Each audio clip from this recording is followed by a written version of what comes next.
Hello, welcome once again to the Trainwell podcast, inspiring you to move more, get stronger, and have fun. We have an amazing episode for you today, and I'll be honest, I wasn't so sure about it, but it actually ended up being so powerful. I absolutely loved it. We had Matt Spettel, our CEO of Trainwell, back on the podcast today talking about his own fitness journey, and we had his trainer, Trainwell trainer, Mike, on the episode along with us. And just to give you a little background on Mike, he started his own fitness journey when he was 16 years old. He then went on to get his BS in exercise science and human performance, became a NASM personal trainer, certified personal trainer, and he has been spending the last over a decade working with clients of all ages, all fitness levels, with a focus on sustainable lifestyle changes. He himself is a power lifter, and it was really, really awesome to hear his work with Matt and Matt's personal fitness journey. You guys are going to hear it from our leader first, our very own CEO, one of our founders. He is walking the walk. He is talking the talk. An incredible story to listen to. So please, listeners, sit back and enjoy the episode with Matt and Mike.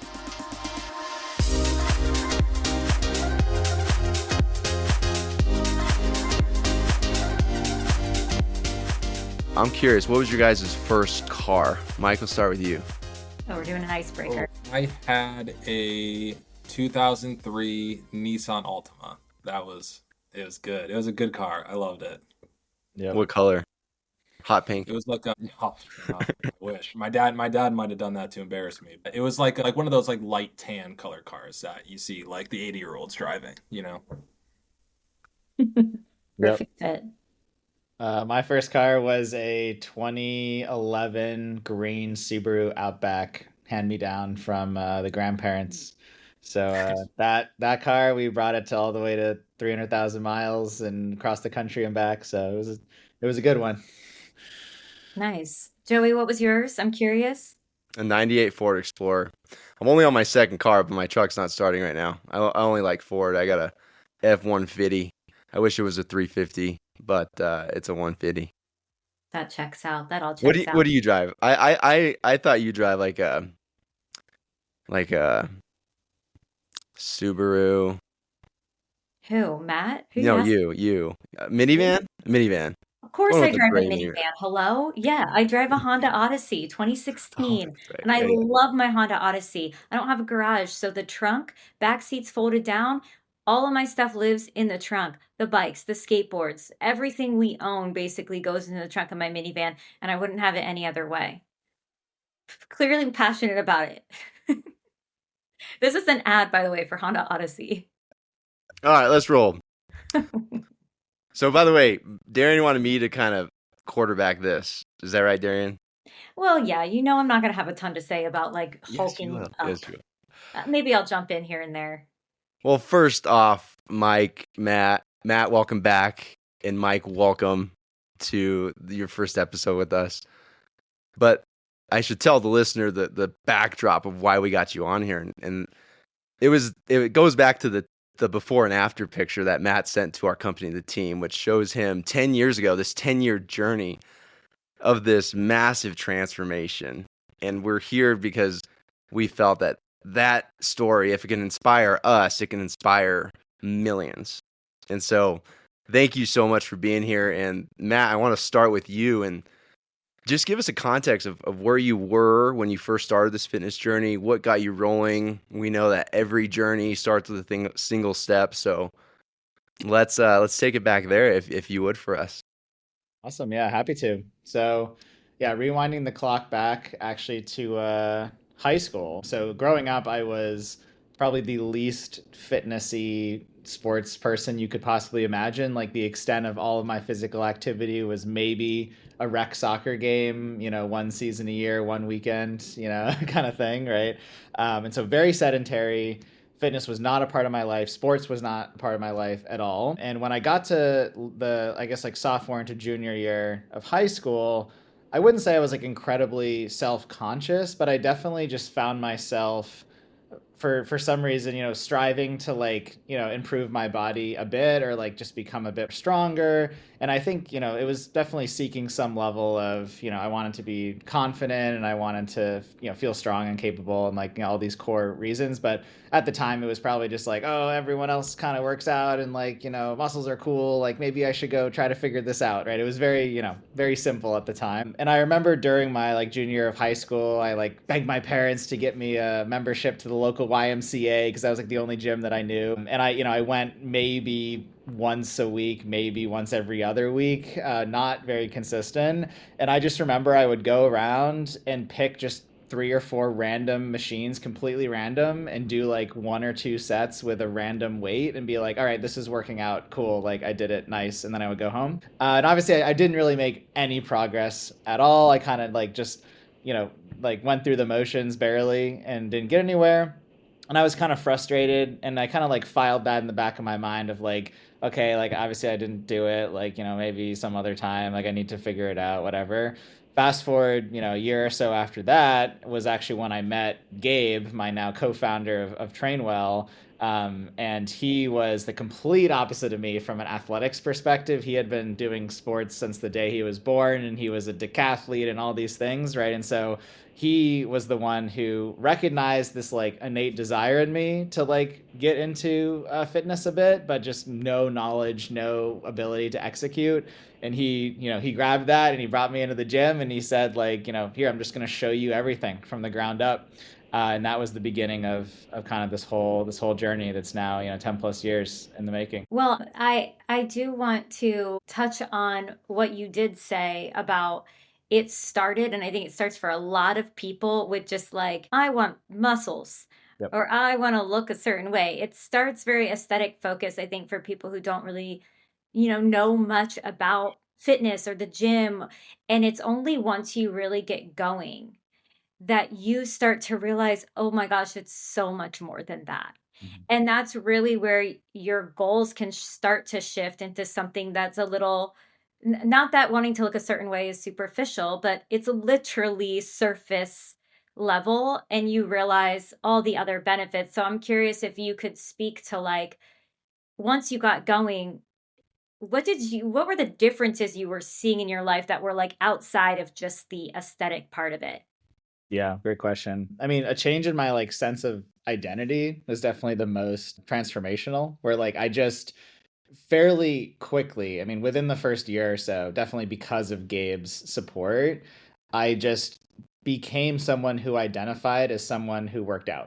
Like, even though I was seeing the very beginnings of physical changes and like some newbie gains, right? But you definitely wouldn't look at me and be like, oh yeah, he's definitely a guy who lifts all the time. Like the physical superficial part wasn't quite being realized yet, but the identity part was realized very early on. And that definitely like catalyzed a lot of things where I just became someone who I would feel, angsty and bad if I didn't go to the gym instead of feeling bad if I did go to the gym, right? And that drove me to be consistent, and that drove me to bring friends to the gym, and that drove me to de-stress by going to the gym and like just build this sort of sense of confidence and identity around someone who works out consistently, and that just became part of my life. And obviously, Trainwell aside, like even if I went and did something else for my career, I'm very confident that identity change has undoubtedly just like changed the trajectory of my life, right? Whether it's from my actual physical health, giving me more ability to do things, more energy, more strength, right? Or if it's the mental confidence in myself of like being someone who knows I can execute this and knows I can keep showing up and reap the results of it, right? So yeah, like, yes, like the things that I, on paper, the things that I would tell, Mike that I want to get is like, more muscle, less body fat, right? But really the reasons why I want those things, I feel is a much deeper drive of like, I like to prove to myself that I'm capable of like achieving these things and I'm capable of, putting in the work and getting the results, right? And, that could mean in a moment in time losing some fat, or that could mean gaining some muscle, or that could mean setting a new PR. But it's really just like this idea of I can show up, I can do the work, and I am capable, and I can transform my body into whatever I want it to be, right? And that can change over time. But that sense of like ability and confidence in ability is really the thing that, I find most attractive about the fitness identity. Matt, when you set out, it's crazy. When you set out goals for yourself, right, and you accomplish those goals, you get this huge feedback loop that you can do anything, Yep. And so I'm curious, like that journey, that picture at least was 10 years, right? So when you look back on yourself 10 years ago, did you ever possibly imagine that you could be where you are today within that 10-year period? I think so. I definitely, for better or for worse, I am always very confident in my ability to execute, even when maybe I shouldn't be. And so when I started, I definitely remember thinking at the time, I was like, I'm definitely going to like get to Gabe's level, right? Because Gabe was that guy right in front of me who he was just, he was fit, he was athletic, he could basically do anything in the gym, right? He was really strong, he was capable, he had all these characteristics, right? And I was like, okay, I definitely believe like it's going to take a long time. I knew that. I didn't think it was going to be an overnight thing or even a 1 year thing. I was like, at some point in my life almost was my framing, like I'm going to catch up to Gabe, right? It was like part of my motivation, or like get to Gabe's level. So I did have that sense of that's where I had set my targets, and that's where I truly believed that I could get to. But probably unsurprisingly, like both me and Gabe, or Gabe has also made a ton of progress himself over the last 10 years. And so I've definitely gotten to the level I imagined that high school Gabe was at, right? And now it's awesome to see that we just keep sort of like pushing each other forwards, and like that friendly sense of competition we have with each other and that connection we have is just evolved over time, right? Where it might be something as silly as like, how many push-ups can you do in a row? Like, or it could be something as, complex and nuanced of like an actual like bodybuilding competition style pose off, right? But whatever it is, we're always pushing each other and like setting those goals against each other in a lot of cases. And I get that that's not for everyone, but for me, I'm a competitive guy. Gabe's also a competitive guy, and that just became part of our dynamic as friends. Yeah, I want to jump in and ask Mike some questions too. But really quick, Matt, I'm curious because I know just from knowing you, getting to know you a bit over the years, your progress has not always been linear. Like I know you have gone like pretty up and down with your ability to be on a consistent routine.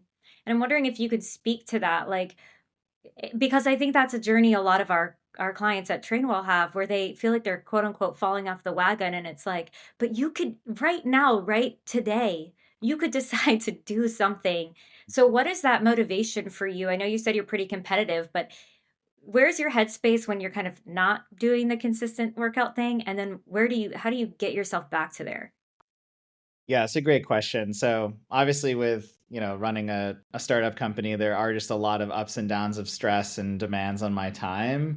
And that definitely will influence how consistent I can be with fitness. And so there definitely have been periods of times over the year, especially in the early days of the company, where whether this is true or not, I don't know, but it felt like at the time, like I just truly don't have time to go to the gym. Like, oh my God, like I need to miss today. I need to push this off. I need to eat this suboptimal meal, whatever it may be. And I think the thing that kept me like, the thing that always pulled me back to eventually just have me trend in the direction of making progress, even if I was going up and down a bunch, day over day, week over week, was that identity that I had built in the early days, right? Like I had told myself with, again, nothing to show for it at the time, but I had told myself, I am someone who exercises, right? And I had internalized that on a pretty deep level. So when work got really hard and I missed a few workouts, it wasn't, oh my God, I missed a few workouts, I'm going to give up, I'm never going to exercise again. It was, oh, I missed a few workouts. This isn't me, right? Like I need to get, I'm going to go back on Saturday, right? Like I'm going to go get something in. I'm going to go on a walk, right? Like, because I am a person who is active and I am a person who exercises. And again, it definitely wasn't optimal. It definitely wasn't linear, right? But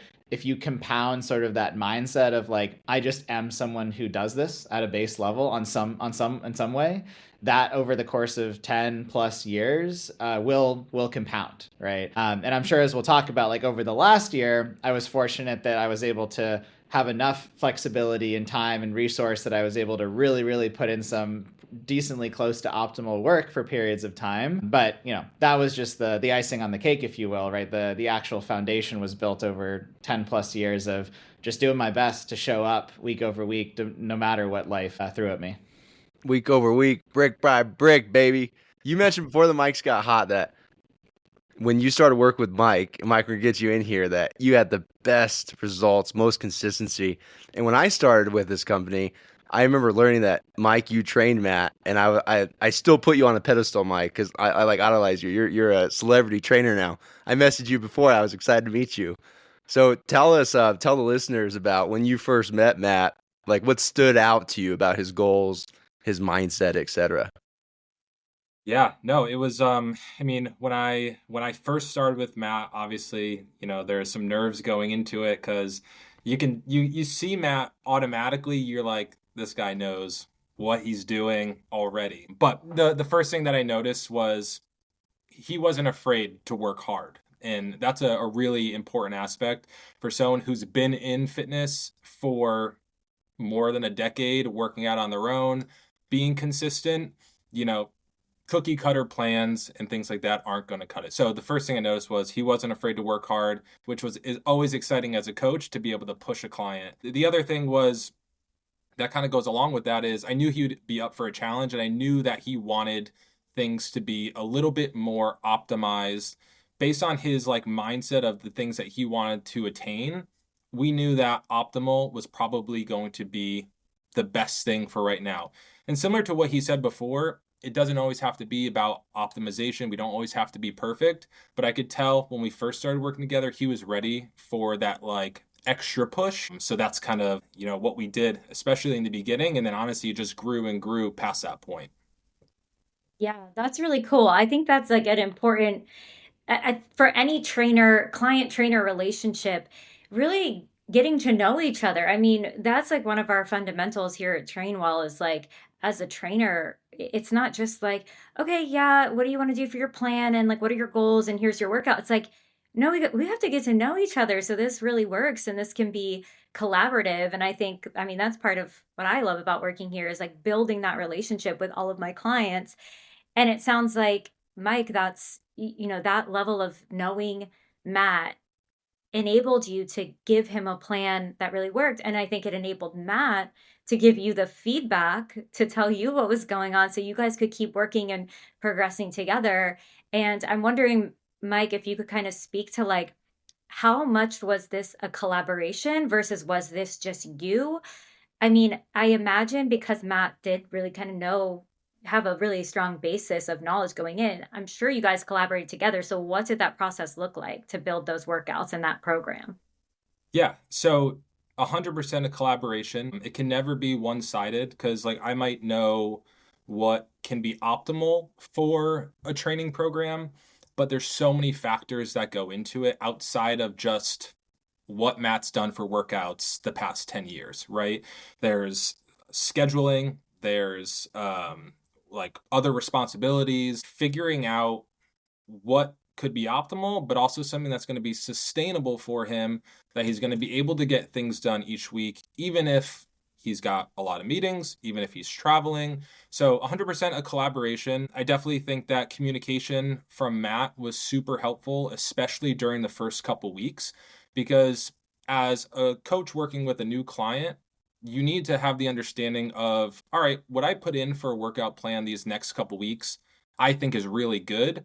But based on how Matt feels during the actual workout throughout the week, things might have to be adjusted so that he can feel more confident in just getting them done. But also for the long term, he's going to feel okay, cool. With some slight changes, I think I can do this for the next several months and several years without worrying about tapering off at any point.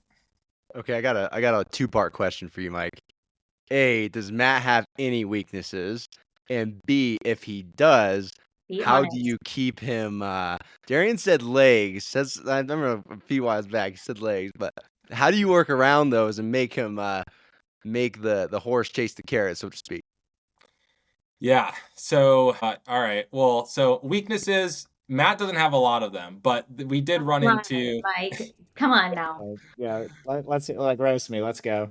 We did run into some things, and they're very normal weaknesses for people to have.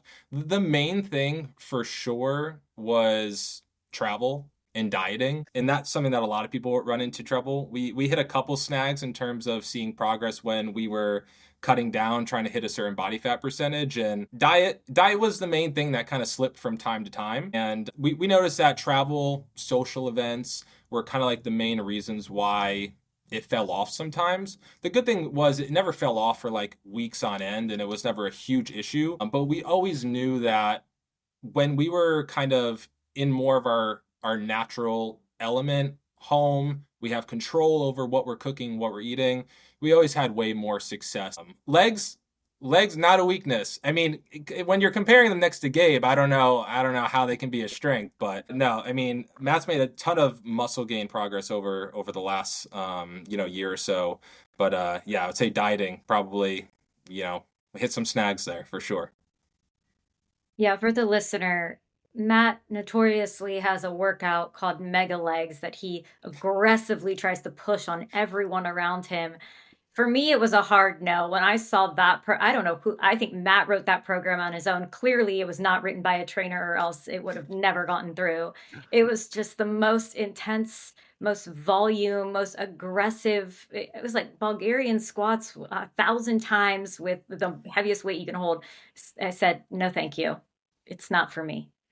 But I'm curious, Matt, on a serious note, what would you say? Would you agree with that assessment of Mike's, or do you have anything to add?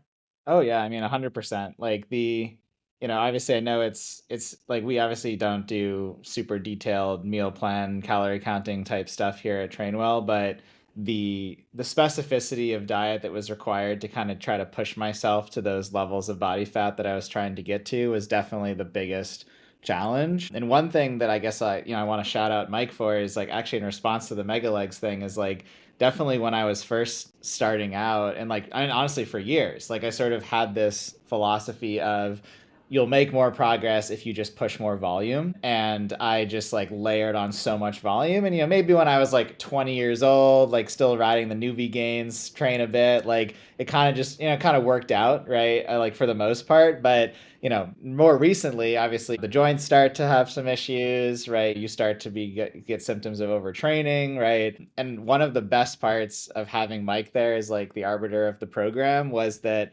I couldn't just like walk into the gym one day and be like, yeah, I'm going to do like 20 sets of bicep curls today for no reason. I was like, no, I'm going to like follow the plan.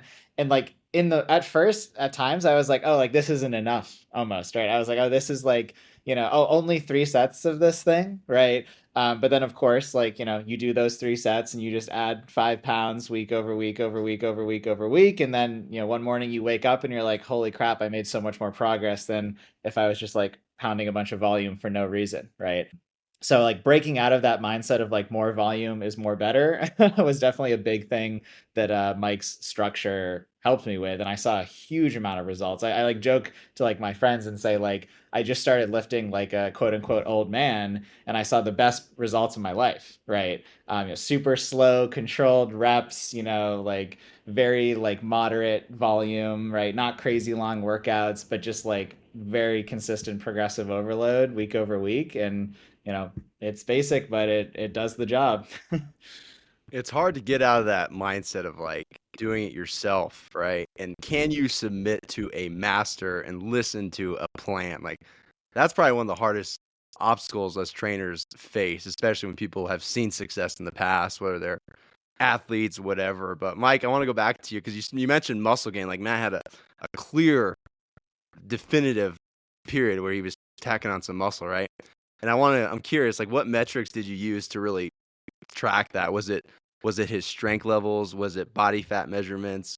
What were the KPIs of his progress?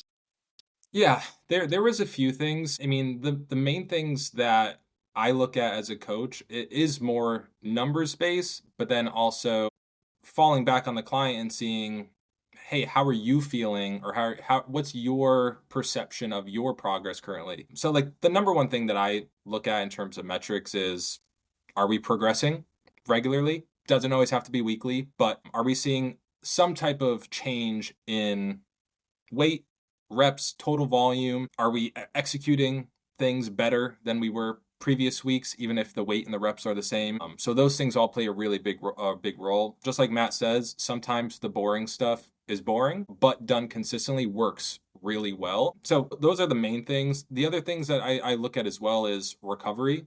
Like Matt mentioned, it's not always super, super high volume. So sometimes if we're recovering really well from workouts, it's a great indicator that, hey, maybe we can handle a little bit more. And again, that's where I fall back on the client and say, hey, how are you feeling this week after the increases from this most recent week? That helps a lot for me as a coach to know, when do I need to make changes and when do we need to sit still and continue to replicate the things that we've been doing the previous weeks. So primarily progressive overload and recovery are the two main things that yield, I find, the best results done consistently over time.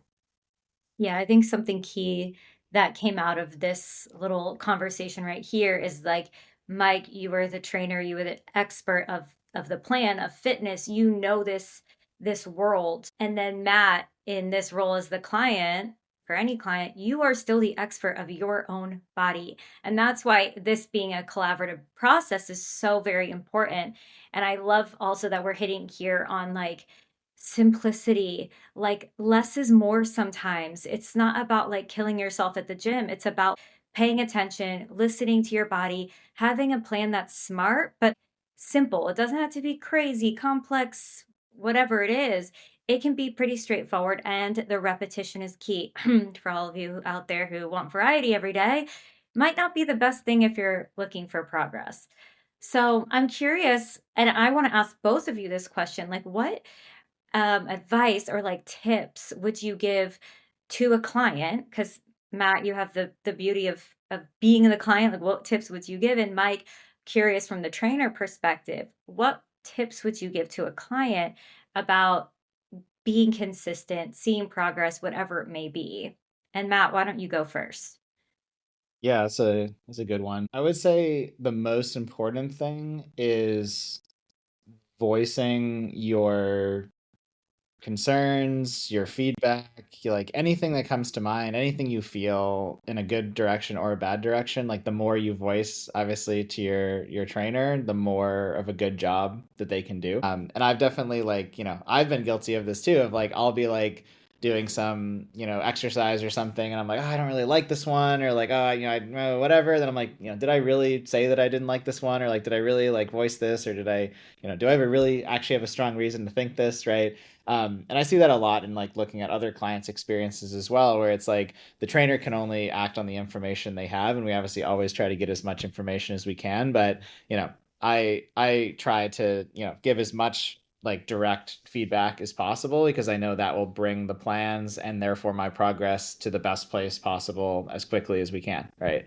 In terms of being consistent, like just sort of like making commitments to yourself ahead of time. You never want to be in a position where you're depending just on like sheer power of will, like in the moment where it's like, am I going to go right now or not, right? Like those kinds of decisions are the ones where I find it easiest to like flake, of like if there's ambiguity in my mind at the beginning of the day of if I'm going to work out or not, I'm not going to work out, right? Versus if I wake up and I'm like, I'm going to work out today, like, period. That is just a decision that I have made, and I'm making that commitment to myself.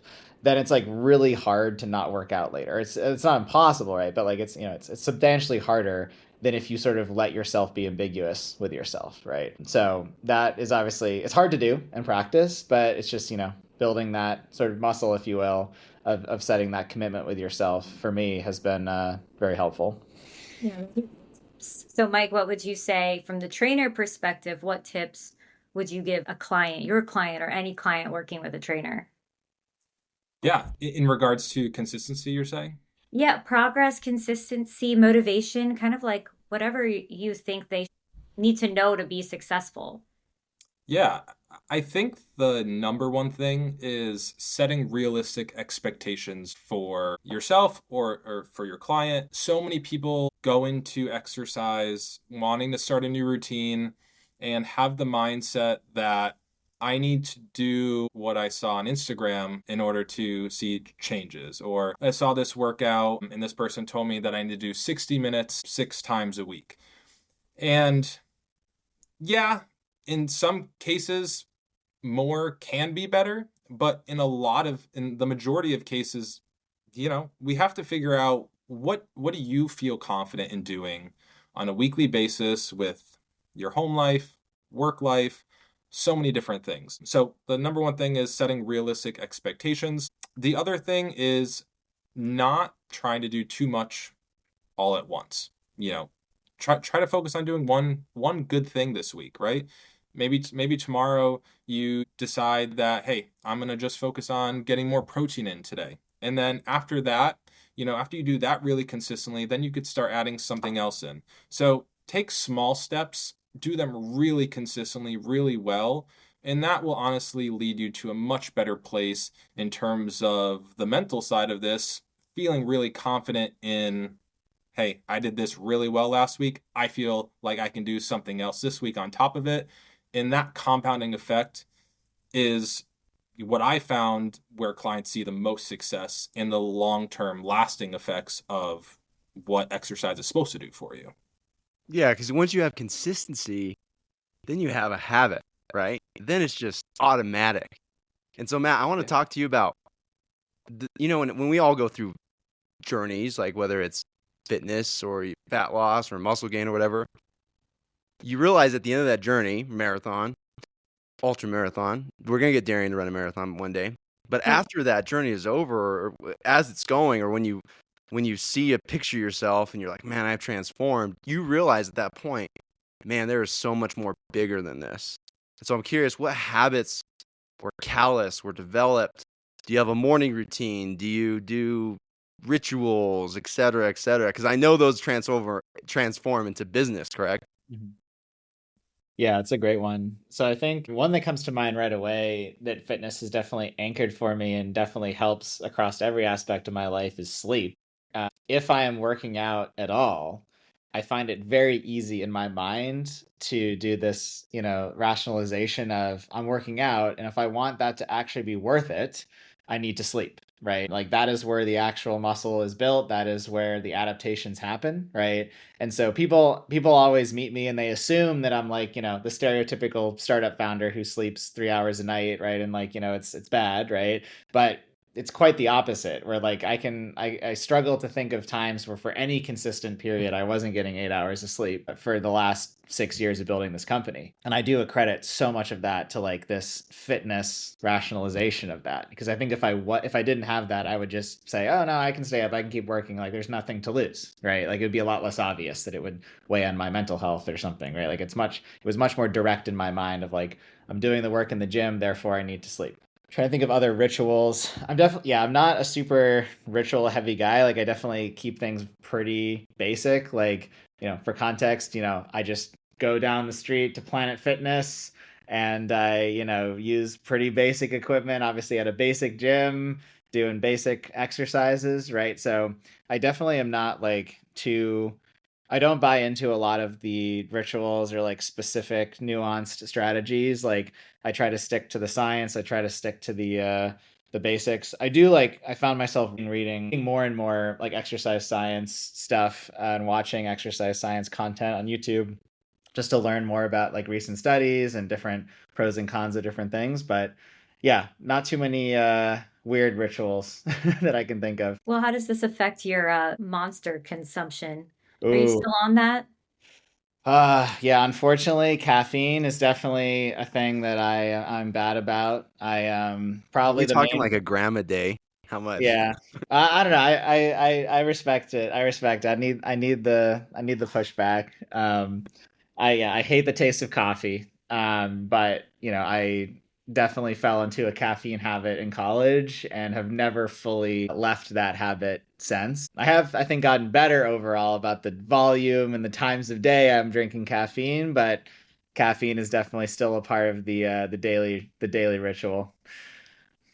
That's okay. That's okay. One step at a time. Just like Mike said, start small, build from there. I'm curious, Mike, what would you say, like in terms of like people setting themselves up like with a routine, kind of like how Matt is saying, like making sure you're getting that sleep. Do you notice more success once you get the fitness routine down? What do you typically talk to your clients about, to get them to that next level of hitting their goals?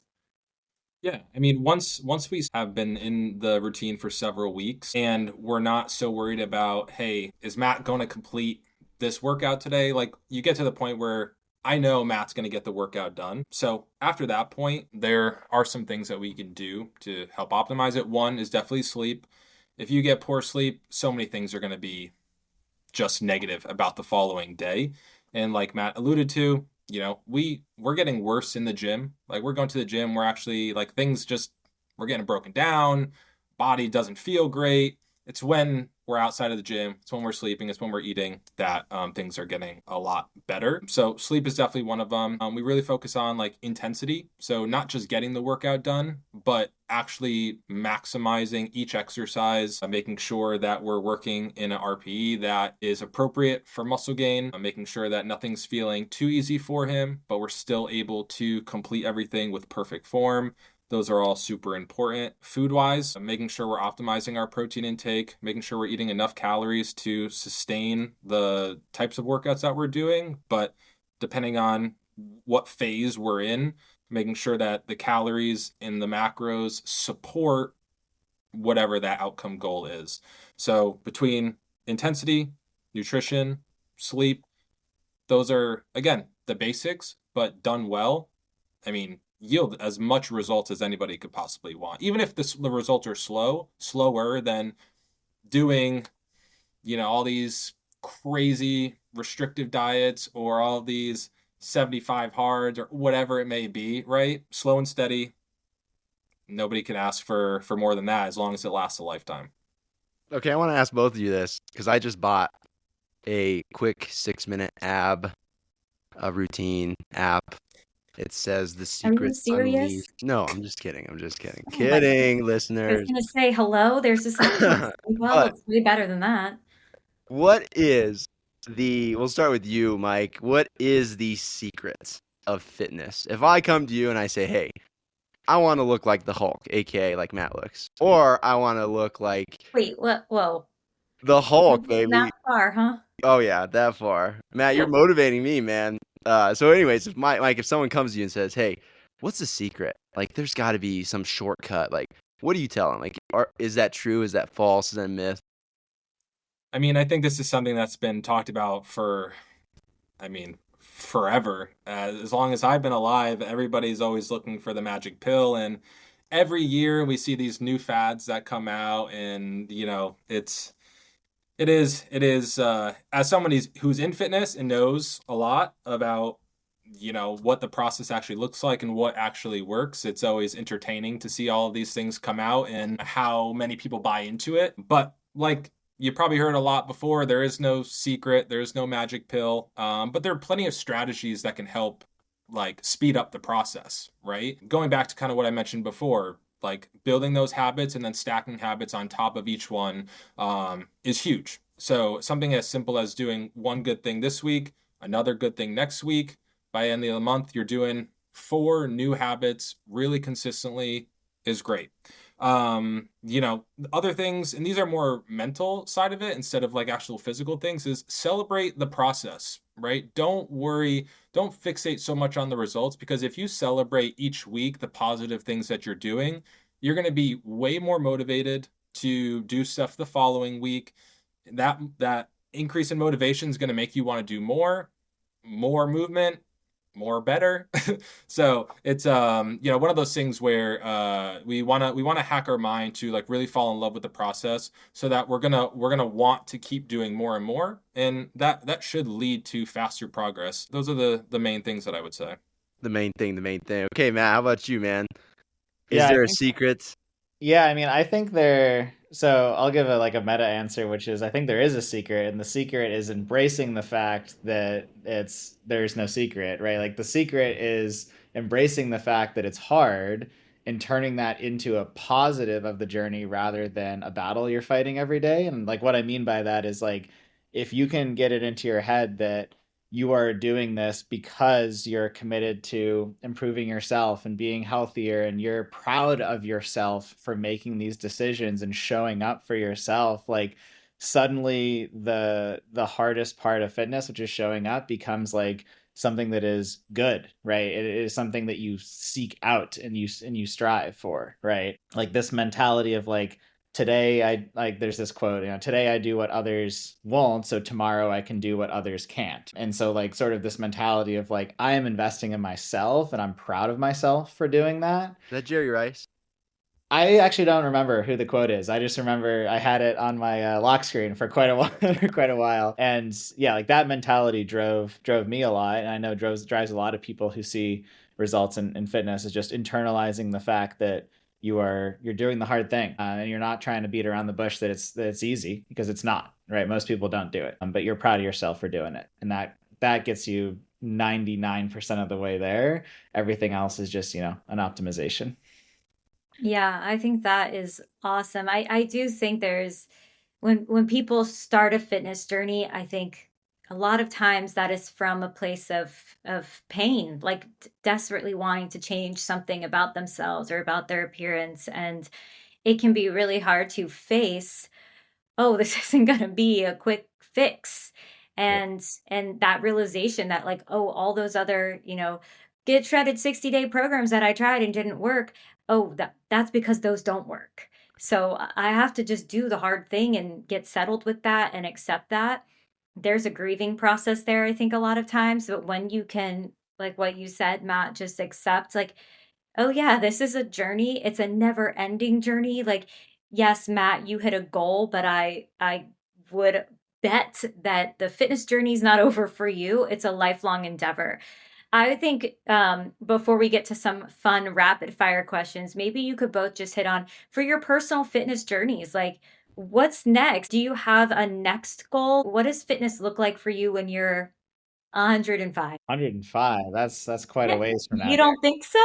I'll be doing pull-ups when I'm 105, 105 of Oh them. yeah, well, I'm gonna be around and I'm gonna be a badass, but like I'm not planning quite that far ahead yet.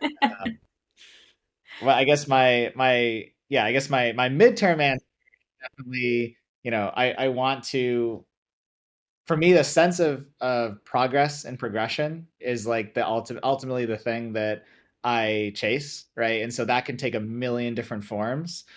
So it may be getting stronger in a specific exercise. It may be aesthetically looking a certain way. It may just be having a certain level of consistency, or whatever it may be, right? But like, as long as I always feel like I'm somehow a better version of myself today than I was yesterday, like that is the fundamental goal for me.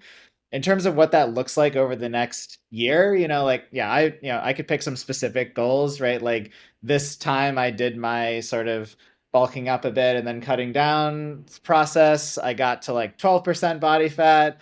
Next time I want to get to 10% body fat, right? So like, again, arbitrary number, probably not a good goal for most people. Disclaimer, disclaimer. But for me, it's just, yeah, like it's better than I was the last time, and I'm gonna put in the work to make that happen. I'm gonna be proud of myself for doing that, right? So that process is how I set the goals. Mike, what about you in terms of your personal fitness journey? Do you have any goals on the horizon or anything that kind of just keeps you going for that long-term, fitness endeavor? Yeah, I mean, I've always been the kind of person that like I love the process. I love going to the gym. It's the highlight of my days, most days. And for me in my own training, like I focus on powerlifting, so I'm doing real boring stuff every single day, but the outcome goals of the strength, the numbers that I want to hit is what keeps me coming back. And because if I'm able to hit some of these bigger numbers that I want to by the end of the year, I mean, it's such a motivating thing for me, and it really it makes me proud when I can like hit numbers that I thought I never would be able to hit. So that keeps me coming back every single week. Hoping to compete in another powerlifting competition in October, and that's honestly keeping me on plan instead of doing going off on my own and doing some random stuff. I stay on plan when I know I have an outcome that I want to achieve. DeGrandi's got a total of 2,000. You're in the 2K club, aren't you, Mike? I don't even know. 3K club. I was 704 kilos is what I hit in October. So yeah, over 2,000. Yeah. Well done. No Well, big guys, deal. we only have a few minutes left, so we'll do some rapid fire, okay? And we'll have Matt respond first, and then Mike, you can go, and then Darren, you can go, and so forth. So, you guys ready? All right, let's hear it. Gym pet peeves, Matt. Using both of the cable things at the same time to do chest flies in front of the entire gym when there's like a bunch of different ways to do chest flies, drives me crazy. Not gonna lie, I've been that person before. People who put their stuff down at a machine, squat rack, a bench, and then go warm up for 20 minutes and then come back and pretend like they just got there. Their duffel bag. They have their whole luggage there, right? Yeah. I know what you're talking about. Yes. Clearly, that's one of Joey's as well. Okay, next one. Are we working, if we're going to the gym, favorite, biceps or triceps? Mike, you go first this time. Triceps, the strongest muscle group for sure. Matt? My triceps are stronger, but got to go with biceps for the aesthetics. Like they just can't be beat. Okay, you guys are about to go up for a PR. What's going through your headphones for a record? Matt, we'll start with you. Oh man. There's this super random cringe EDM song that me and Gabe found in the freshman year of college called Dream Bigger. And I play that every time I'm trying to do a competition or a race or like anything like that. So that will be mine. Did you listen to that during the pull-up challenge? Clearly not, because we lost. Yeah, well, the problem with the pull-up challenge was that was months. I can't listen to it on repeat for that long. It will lose its power. Like I can only use it, once every week or so. Mike?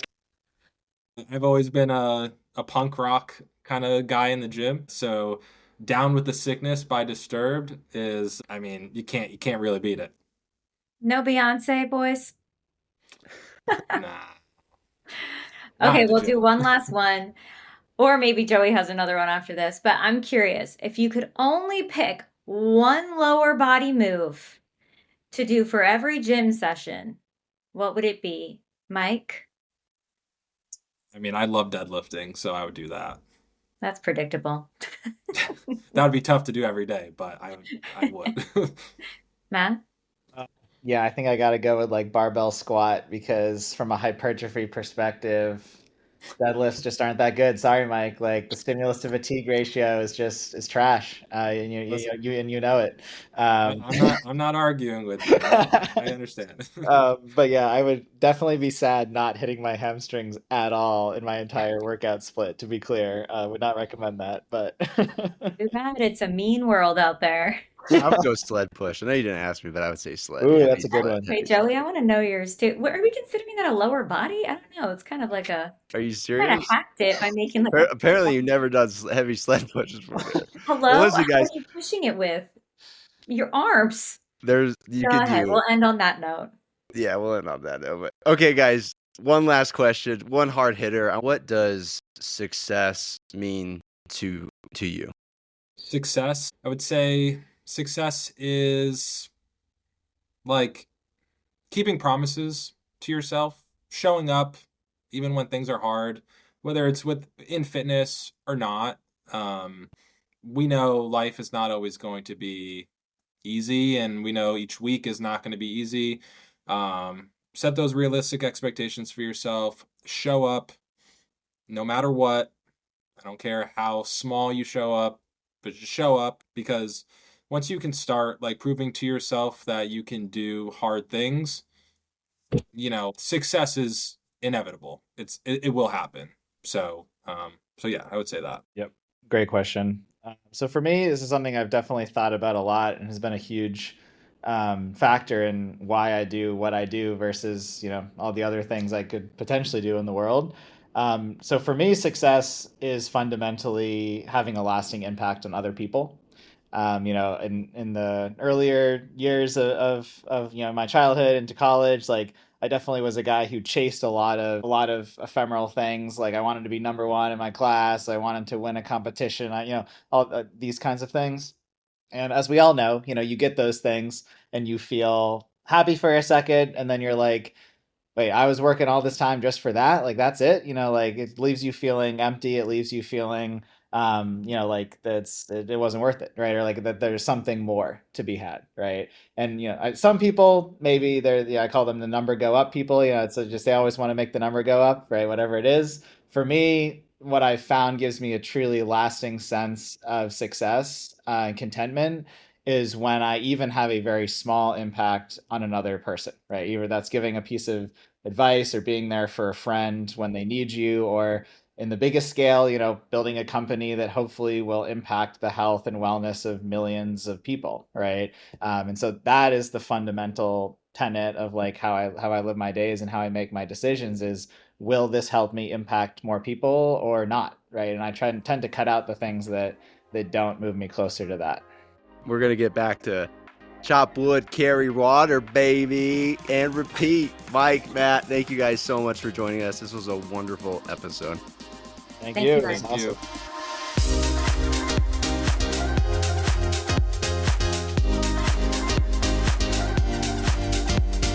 Thank you all so much for listening. As a reminder, please check our show notes to hit the link to sign up and try Trainwell for 14 days free. Leave a comment, leave us a review. Even if you didn't like us, give us a 5-star review. We love you so much. Thanks for listening. Bye.